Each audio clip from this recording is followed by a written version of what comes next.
Hello mga students, hello mga kapatid.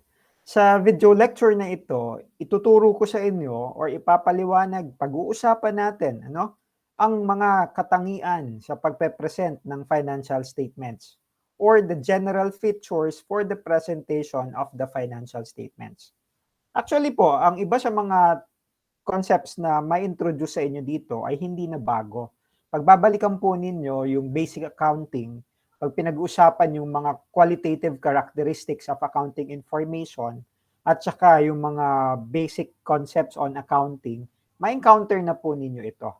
Okay? Now, when preparing the financial statements, we have to follow some of the presentation features, yung mga katangian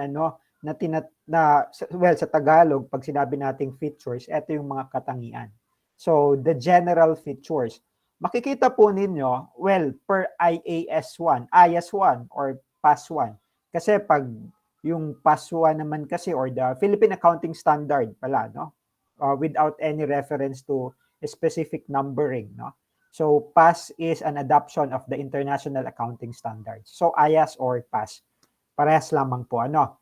Now, naka-identify po doon that there are 8 general features for the presentation of the financial statements. Okay? Saan tayo mag-uumpisa? Kung makikita po ninyo yung arrow natin ay clockwise, umpisahan natin dito sa taas. Okay? Papunta tayo dito.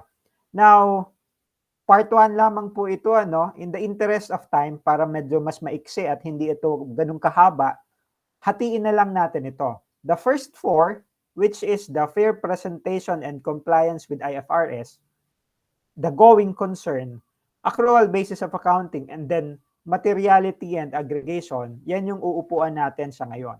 Ito yung ipipresent ko. Then sa susunod na video lecture, pag-usapan natin yung concept, itong feature on offsetting, frequency of reporting, comparative information, and then consistency of presentation. Okay? Let's talk about this one.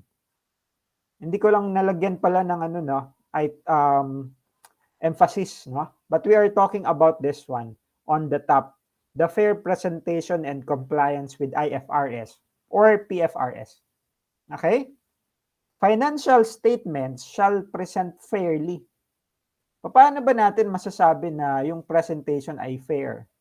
Okay? Ano ba yung Tagalog ng fair? Fair presentation. Present fairly. The financial position, financial performance, and cash flows of the enterprise.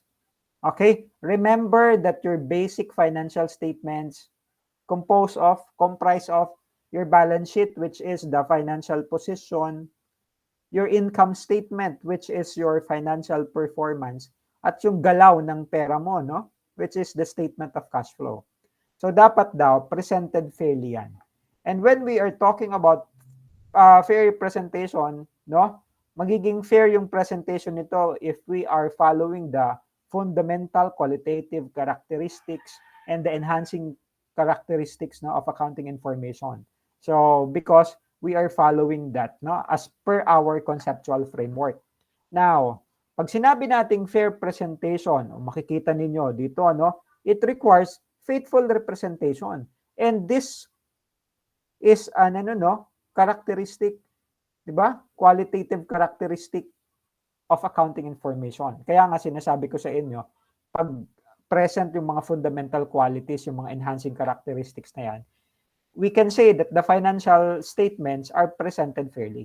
So, fair presentation requires faithful representation of the effects of transactions, other events, and conditions in accordance with the definitions and recognition criteria of assets, liabilities, income, and expenses set out in the conceptual framework. Bibigyan ko kayo ng link sa isa sa mga video lecture na nagawa ko na before when I have discussed yung fundamental qualitative characteristics. So, i-assign ko ito sa inyo as a recap, para medyo ma-refresh kayo. Ano na nga ulit, sir, yung mga fundamental characteristics na yan? And, di-define ulit natin, re-recap natin, ano yung mga definition ng assets, liabilities, equity, income, and expenses. Balikan po natin yon. Meron ulit akong i-assign sa inyo dyan. Of course, kinakailangan natin ito dahil later on, pag sa mga darating na mga chapters, pag-uusapan natin yung balance sheet or the statement of financial position. Pag-uusapan natin yung statement of comprehensive income. So part of that discussion is the definition, no, of the elements of your financial position, financial performance. Okay? So fair presentation requires faithful representation or faithful presentation. Now, ito, no? Application of IFRS with additional disclosures. When necessary. Ano yung tinutukoy dito na when necessary?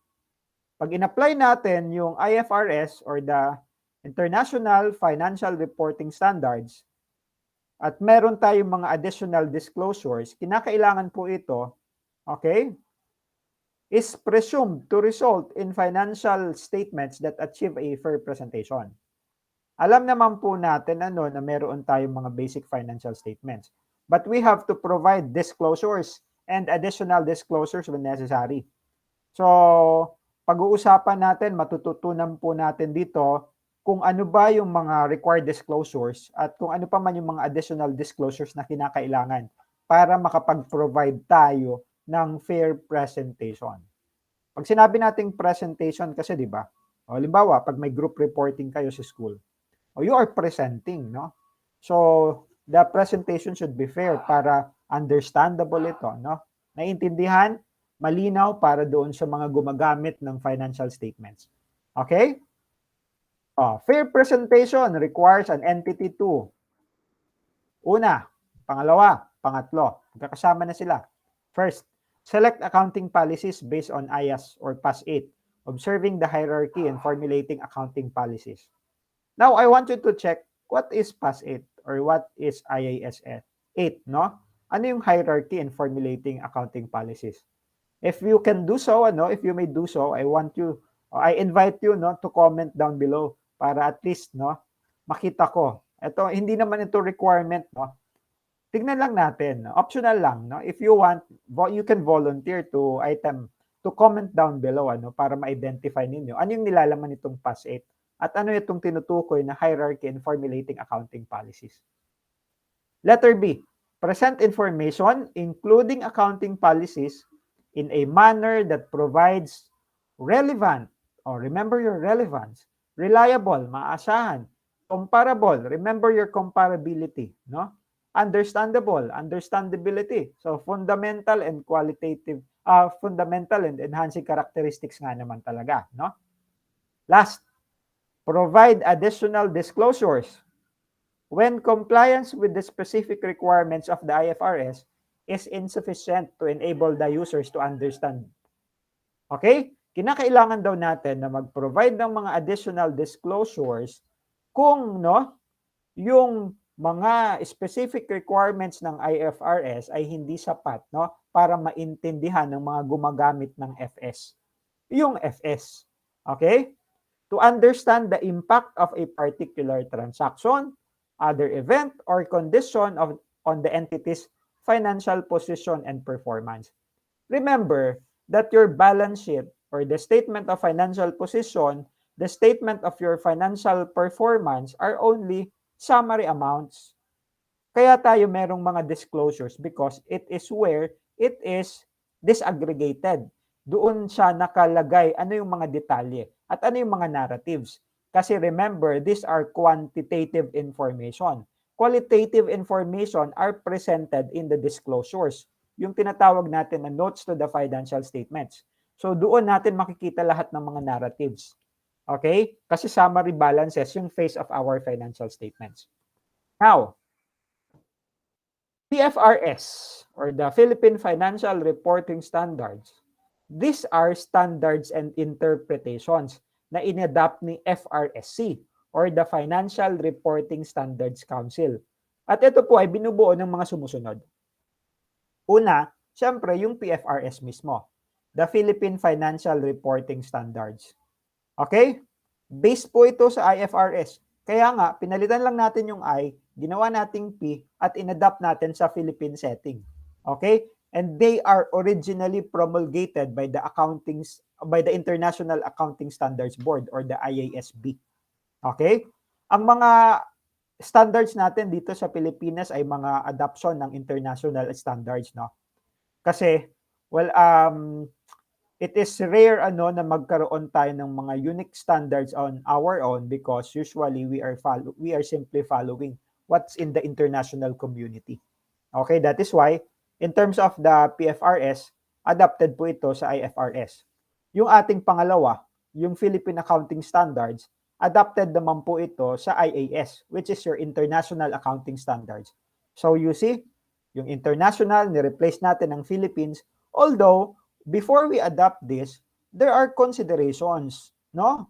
Inaaral po 'yan para ma-assess yung adaptability, yung applicability nito sa atin sa Pilipinas. So hindi po ito basta-basta na sige, adapt na natin. May careful consideration pa rin naman po 'yan. And this is originally promulgated by the International Accounting Standards Committee, subsequently reviewed, improved, amended, or redrafted by the ISB. Okay, IS Board. Etong nandito sa taas. At pangatlo, yung ating mga interpretations. Okay? We have your IFRIC, the International Financial Reporting Interpretations Committee. Okay? It interprets the work of IASB. Okay? Pag standards kasi ang mga usapin natin medyo highly technical, ano? So minsan ang hirap intindihin at subject for interpretations. So meron tayo ng IFRIC para mag-clarify, mag-interpret kung ano ba yung tinutukoy talaga nito. Standing Interpretations Committee or the SIC interpreted the work of then IASC before, no? Pero sa ngayon, we are following the IASB. And then, siyempre meron tayo ng Philippine Interpretation Committee. Okay, the Philippine counterpart. Now, what if we have to depart from the standards? Because remember, ano ba pinag-uusapan natin dito? Fair presentation, no? Fair presentation and compliance with IFRS or PFRS. Pero what if we have to depart? Anong ibig sabihin ng departure? Hindi natin susundin, hindi natin gagamitin yung standards. Bakit natin hindi siya gagamitin? These are extremely rare circumstances na kinakailangan mag-depart ni management doon sa mga requirements ng IFRS, ng mga standards, because pag sinunod natin yon, it would make the financial information misleading. Of course, the standards are applied, are studied carefully para yung applicability nito para sa lahat. Pero baka in extremely rare circumstances, so kumbaga, pag pinag-uusapan natin yung probability, yung chances, very unlikely. Okay, kaya nga, nakalagay dito, rare na, extreme pa. So, bibihirang mangyari po ito, ano? Pero when that happened, we can depart from the standards. Okay? Because if we will abide, if we will follow, pag sumunod tayo, if we will comply, it will become misleading. Ano yung magiging misleading? Yung financial information na pinipresent natin. Okay? However, when we depart from that standards, it should be that the regulatory framework requires or does not prohibit such a departure. Dapat malinaw na may nakalagay doon na pwede pong mag-depart or hindi ipinagbabawal. Okay? So either it requires a departure or it does not prohibit. Pag require, syempre ina-allow. Pag it does not prohibit, hindi pinagbabawal, no? So in either case, pwede na magkaroon ng departure. Now, kung sakali man na mangyari po 'yan, pero tandaan niyo, extremely rare circumstances. The entity, sino yung entity? Yung company na gumagawa ng financial information. They have to disclose. Kailangang i-present nila ang mga sumusunod. A, B, C, D. Okay, that the management has concluded that the financial statements present fairly. May fair presentation yung ating mga financial statements, the balance sheet, the income statement, and then the cash flow. That it has complied with applicable IFRS. Yun nga lang, kinakailangan nilang mag-depart para makapag-achieve tayo ng fair presentation. Yan yung tinutukoy dito sa letter B. Sa letrang C, okay? we have to disclose the title of the IFRS kung saan tayo nag-depart. Alin yung hindi natin sinunod? Anong title ng IFRS na yon? Okay? Ano yung nature ng departure? Okay? Including treatment that IFRS would require. Ano yung dahilan?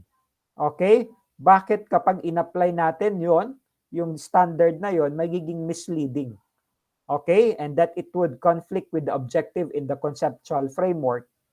Okay? At ano yung inadapt natin na treatment? I-disclose natin ano yung IFRS na hindi natin sinunod.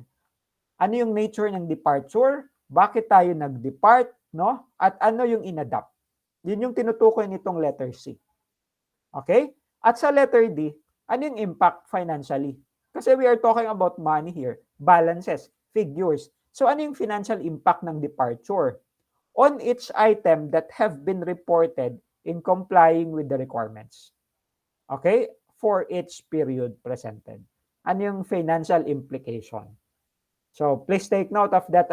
Kapag magde-depart tayo, so long as it is accepted or hindi ito pinagbabawal, we can do so. Okay? For us to achieve fair presentation, provided that we have to disclose the following: A, B, C, and D. Okay? Now, in rare circumstances, when management believes that departure from IFRS is necessary, kung kinakailangan nating mag-depart, no, para ma-achieve natin yung fair presentation. However, yun nga lang, relevant regulatory framework prohibits departure, no? Yung enterprise, yung entity shall reduce the perceived misleading aspects of compliance by disclosing the following. We have to disclose the following. Ano yung title ng standard or interpretation in question? The nature of requirement, the reason why management concluded that complying with that requirement is so misleading that it conflicts with the objective of financial statements, parang yung kanina sa letter C. And the adjustments in each item that management has concluded would be necessary to achieve fair presentation. Okay? Please take note of that. So, yun po yung ating fair presentation and compliance with IFRS. That is the first feature. Now, let's move on. Dito naman tayo sa going concern. Ito, hindi na po ito bago kasi ever since basic accounting, itinuro na po sa inyo yung ibig sabihin ng going concern assumption, no? So, hindi ko na po ito lalaliman ng explanation kasi mababaw lang po ito. Pag going concern, di ba, sinasabi natin, the business will continue to operate in the foreseeable future in the absence of evidence to the contrary. Okay? Unless management intends to liquidate. O, eto na yung meron tayong evidence to the contrary. Kung magtatayo ka ng negosyo, di ba? Going concern kasi hindi mo naman pino-foresee na malulugi ka. Pero kung klaro at meron ng clear guidance, clear decision na ililiquidate na yung enterprise. Kunwari partnership kayo. Magkakaroon na ng partnership liquidation. Isasarado na yung negosyo. Or cease in trading or has no realistic alternative but to do so. Bankrupt na, no? So wala ka ng choice kung hindi isarado yung kumpanya. Otherwise, wala, ganun din naman ang patutunguhan nito. Di better mag-close na ako. So hindi na yan operating at a going concern. Okay? Liquidating assumption na po tayo dyan. Alright? Now, when financial statements are not prepared on a going concern basis, kinakailangan naman nating i-disclose ang mga sumusunod. I-disclose, i-present sa notes of the financial statements. A, B, C. Una, the fact hindi ako nagmumura. The fact that financial statements are not prepared on a going concern basis. Fact, may mga naka-underline dito, no? Fact, basis, reason. Letter B, the basis on which the financial statements are prepared. Ano yung basis ng FS preparation natin? Letter C, ano yung reason? Bakit hindi niya kinukonsider as going concern assumption? Okay? Fact, basis, reason. It has to be disclosed if the financial statements are not prepared on a going concern assumption. Okay? Note on going concern. Ang sinasabi dito, si management dapat i-assess niya yung abilidad ng kanyang negosyo na mag-continue sa operations nito for a period of at least minimum, but not limited to 12 months. At least 12 months. We have to assess. Going concern pa ba tayo? Will the business continue to operate for at least 12 months or so? Okay? When the enterprise has a history of profitable operations and ready access to financial resources, hindi na natin kinakailangang mag-provide ng detailed analysis para i-evaluate yung capacity ng company na maging going concern. Kasi medyo obvious naman, profitable naman yung negosyo. For the last 3 or 5 years, palagi tayong may net income. At marami tayong sources of funding. May mga bangko tayo na meron tayong credit limit, may account tayo doon Pwede tayong mangutang kung kinakailangan. Okay, so medyo hindi lang medyo we can see that the business is healthy. So no detailed analysis for going concern yung kinakailangan dito. Okay? When enterprise, kung aware yung management na merong significant uncertainties.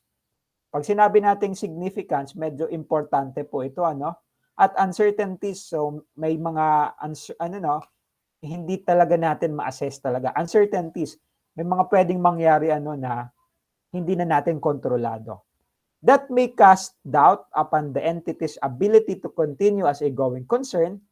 Management may consider reviewing the basis for measurement of assets and liabilities.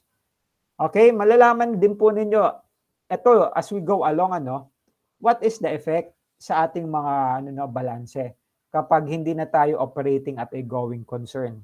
Okay? Yung measurement ng ating mga assets and liabilities. Okay? So, under such circumstances, yung FS, it should disclose sa mga notes nito, yung mga uncertainties na yon, yung basis, yung reason. Okay? So, halos may relate natin sa mga previous slides. Yung basis, yung reason, diba? So, we have to disclose the uncertainties, the basis for the presentation, the reason why the entity is not viewed as a going concern. Alright? So, yan po tandaan po ninyo, we are talking about going concern, which is a second feature, doon sa 8 na naka-identify dito. Ngayon naman, pag-usapan natin yung accrual basis of accounting. Accrual basis of accounting, hindi na rin po ito bago. Ito yung kalaban ni cash basis, Pag accrual, we should prepare its FS. FS meaning the financial statements, Maliban na lang sa cash flow information. Anong ibig sabihin natin dito? Pag present natin yung ating financial position, yung ating financial performance, it should be prepared under the accrual basis of accounting. Pero yung cash flow, cash basis tayo. Kasi movement po ito ng cash. At it doesn't matter kung may mga wala siyang pakialam doon sa accrual basis. Magkasalungat kasi ito. Pag tinutukoy kasi natin class na accrual basis of accounting, tandaan po ninyo yan. Kung kailan siya nangyari, dapat natin siyang i-recognize.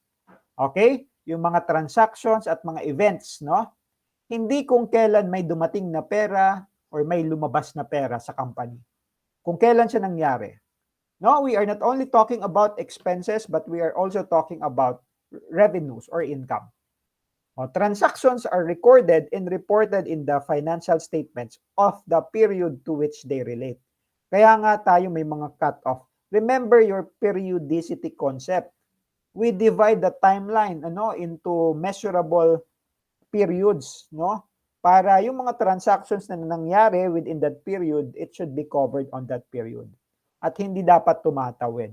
Pag tumawid yan at ni-record natin, baka may cash basis of accounting tayo na ginagamit. Kasi, minsan or madalas, yung transaction hindi sumusunod do sa labas at pasok ng pera. Okay? Expenses are recognized on the basis of either direct matching or systematic and rational allocation. Pag direct matching, meron tayong direct association between the costs incurred and earnings of specific items of income. para kumita ka ng pera, para makabenta ka, kung ano man yung binibenta mo, may mga gagastusin ka. Example, for you to recognize sales, no, you should also recognize cost of goods sold or cost of sales or cost of services. Kasi, para makapagbenta ka, may mga gagastusin ka dyan. Direct matching yan. Ang magpo-fall naman dito sa systematic and rational allocation, mga depreciation. Example, no? Depreciation, amortization. Because here, we systematically allocate the cost of asset acquired to periods of benefit. O di ba yung halimbawa, yung sasakyan. Usually, ang estimated useful life nito mga 5 taon. Okay? Mapapakinabangan natin yung mga sasakyan sa loob ng 5 taon. So dapat i-allocate natin yung expenses for 5 years. Hindi kung kailan natin ito binili, sinarge agad natin yung cost expenses na lahat. Otherwise, overstated yung expense natin for that period. Sa mga susunod na taon, na mga periods understated. Remember, yung sasakyan, pag mga company vehicle, mapapakinabangan mo yan sa matagal na panahon. Hindi lamang kung kailan mo siya binili, yung buwan na binili mo or yung taon na binili mo. Okay? That is why we have the systematic and rational allocation. Kaya nga, di ba, sa PPE, Property, Plant and Equipment, sa ating mga fixed asset discussion sa intermediate accounting, nagko-compute tayo ng depreciation at na-introduce yung iba't ibang depreciation method aside from straight line, double declining, units of production, sum of years digit, at marami pa pong iba. Okay? Sorry class kung parang medyo mabilis yung aking discussion, but I hope nakakasunod kayo. Next, note on accrual basis of accounting. Accrual basis of accounting and expense recognition principles do not allow the recognition of assets for costs which are not expected to provide probable future economic benefits to the enterprise. We will go back to the definition of income and expenses, especially dito, expense recognition principle. Remember that the definition of expense is that what? Decrease in economic benefit, arising from either a decrease in asset or increase in liability that affects na yung epekto nito eventually sa ating capital or sa income natin ay decrease. So there is an outflow of economic resources embodying economic benefits. So dito, hindi daw tayo mag-recognize ng assets for costs which are not expected to provide probable future economic benefits. Remember yung definition naman ng asset, di ba? Meron tayong na-enjoy na economic, that is an economic resource na kung saan meron tayong control doon, at magbe-benefit tayo in the future from sa mga future economic benefits. Okay? So, anyway, i-assign ko, babalikan natin yung definition, meron akong i-assign sa inyo na video lecture for that. Para mas maalala po ninyo yung definition ng assets, liabilities, income, and expenses, Yung equity kasi residual interest lang naman. Accrual basis also applies to revenue recognition. Kaya nga, lagi ninyong tatandaan, pag accrual basis, nakalink dyan yung revenue recognition, yung expense recognition, and even the matching principle. Pag revenue recognition, this is just a recap, We recognize revenue at the point of delivery of goods and services. Pag na-transfer na natin yung risk and rewards, di ba? Provided that it would result to an inflow of economic benefits that could be reliably measured. Income, inflow of economic benefits. Tapos dapat measured reliably, di ba? Nasusukat natin ito. Okay? So remember, those are under the accrual basis of accounting. Now, for the last item in this first part of the general features na video lecture, we'll talk about this fourth item here, your materiality and aggregation. Okay? Ano naman po ito? Actually, this is a matter of judgment when we are talking of materiality. Now, in terms of disclosure, in terms of presentation, ang sabi dito, each material item should be presented separately in the financial statements. Kada material item, it should be presented separately. Pag hindi siya material, pwede nating i-aggregate. Yun yung tinutukoy lang ng materiality and aggregation. Pag immaterial amounts of similar nature or functions should be aggregated as one line item. Okay? On the face of the financial statements. Now, the details comprising the amounts, if relevant to the decision needs of the users, will be presented in the notes to the financial statements. For example, when we are preparing the statement of financial performance, okay, some of the expense types are aggregated into one line item, which is their miscellaneous expenses or other expenses. Magkakasama na, maaring hindi sila magkakaparehas, but then because they are immaterial in terms of the amount, or of similar nature or functions, they are already aggregated. Ang mga material, kunwari, yung payroll, payroll expenses, salaries and wages, mga depreciation, they are separately classified, presented separately. All right? So, ayan, ulitin ko lang itong pangatlo, ha. The details comprising the amounts, if relevant, pag relevant ito, kinakailangan ito for the decision making ng mga users, it will have to be presented in the notes to the financial statements. Yung breakdown ng mga amounts na yan. Okay. Information is material daw. So the question here is, when do we consider an item as material or immaterial? Material daw ang isang information kung pag tinanggal mo yan, if its non-disclosure would influence decision or evaluation of the user. Pag hindi mo yan sinama, maapektuhan yung desisyon ng user. Pero pag sinama mo, maapektuhan. Immaterial yan kapag kahit sinama mo or kapag kahit hindi mo yan sinama, hindi nito ma-impluwensyahan yung desisyon ng user of the financial statements. Okay? Therefore, materiality depends on the size and the nature. Please take note, size and nature of the item judged in the particular circumstances of its omission. Please take note of the word judge because this is a matter of professional judgment. Okay? Note on materiality and aggregation. Yung proseso daw ng aggregation and classification involves the presentation of condensed and classified information. Anong ibig sabihin ng condensed and classified? O condensed ba? Paano ba yung, hindi ko ma-explain sa Tagalog eh. Condensed, parang siniksik natin, di ba? Classified, ibig lang sabihin ng classified, may classification tayo. May category. If item taken individually will call the attention of the user, okay, the item is presented as a single line item on the face of the financial statements. Kung yung item daw na yon, if taken individually, will call the attention. Okay? Parang, kumbaga, makikita yan ng user. At, well, of course, maapektuhan yung kanyang decision making. So, we have to present that item as a single line item. Okay? Now, if item is not considered significant, it has to be aggregated with other items, either on the face of the financial statements or in the disclosures or in the notes to the financial statements. Okay? Lastly, on materiality, because materiality is considered a threshold for recognition. Okay? A specific disclosure requirement in an accounting standard need not apply if the item is not material. So pag kasi threshold, ito yung parang benchmark natin.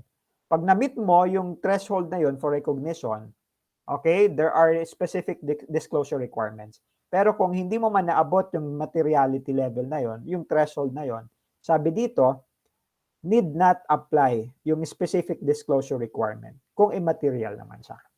Okay? Remember that materiality is a matter of judgment. Maaring material yan sa kaso ko, pero immaterial yan sa'yo. Ang 1,000, maaring material yan sa akin kasi ang kinikita ko ay 10,000 piso. Pero sa mga kumikita ng milyong-milyong piso, immaterial lang sa kanila ang 1,000 kasi maliit na halaga. That is why, sabi dito, di ba? Asa na yon? It involves, it depends on the size and nature of the item. So, yung size ng item. Okay? So, yun po hanggang dito muna yung first part ng ating general features discussion. I hope malinaw ito, class. Please let me know if you have questions. You may comment down below sa video lecture na ito or you can reach out to me para ma-assist ko kayo. Okay? Until the next video lecture. Bye-bye.